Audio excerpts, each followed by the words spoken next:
Hi, welcome back to 1 Year of Leadership. Merry Christmas! I chose Christmas as the day to record this episode for a very important reason.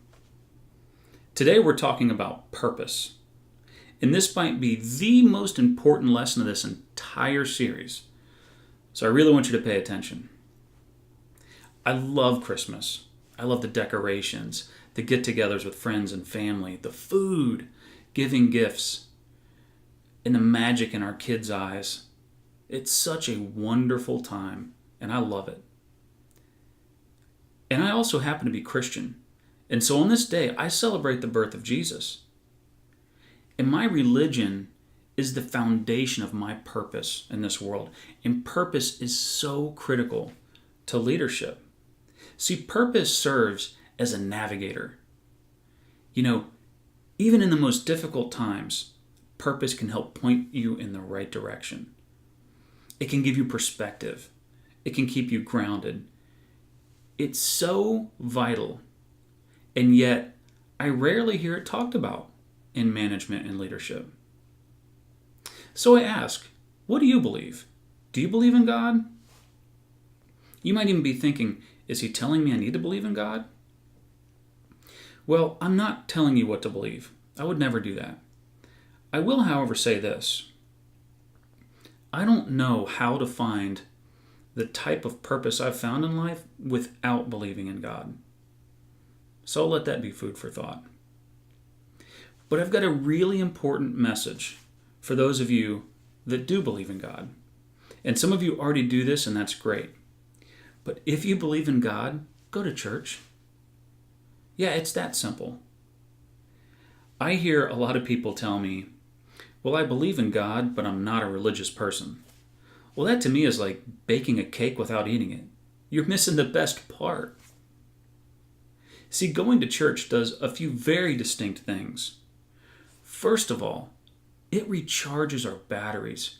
Man, going and singing and being a part of listening to that word and seeing people in my church family that I love and care about, that just really fires me up. It gets me recharged and ready for another week. Also, the second thing that going to church does is it teaches us things. I've been going to church for a long time, and I still learn. Constantly, I'm learning new things. I'm learning more about things that I knew already. It's tremendous. And the third thing it does is it reminds us. See, a lot of things we know, and we know in our core, but life is busy and you just kind of get pulled away from it, and then you're reminded gently. And it's great. And listen, I don't want you to think I'm telling you this because I'm a great Christian and, that's absolutely not why I'm telling you I go to church. In fact, it's the opposite. It's because I'm an imperfect person that I need to go to church. I need to hear that thing every week. I need to hear that message from God. I need to hear the perspective from our pastor. I need that in my life. And so that has become a really critical part of my leadership. I've heard people tell me that they don't think that religion belongs in the workplace. I firmly disagree with that. In fact, I think the workplace is where we need it the most. We get so caught up in pressure and politics and business results that we get pulled really far from our core values and our purpose in life. It's happened to me on numerous occasions. So I encourage you, bring religion into the workplace. That's where you need it the most. In your life, that's where you need it. I guarantee you.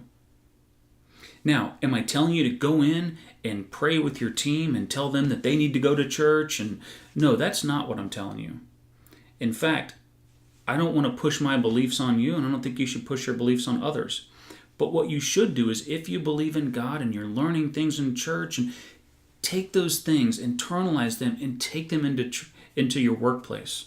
And let them spill out into everything that you do. When you get into a difficult situation, pray about it.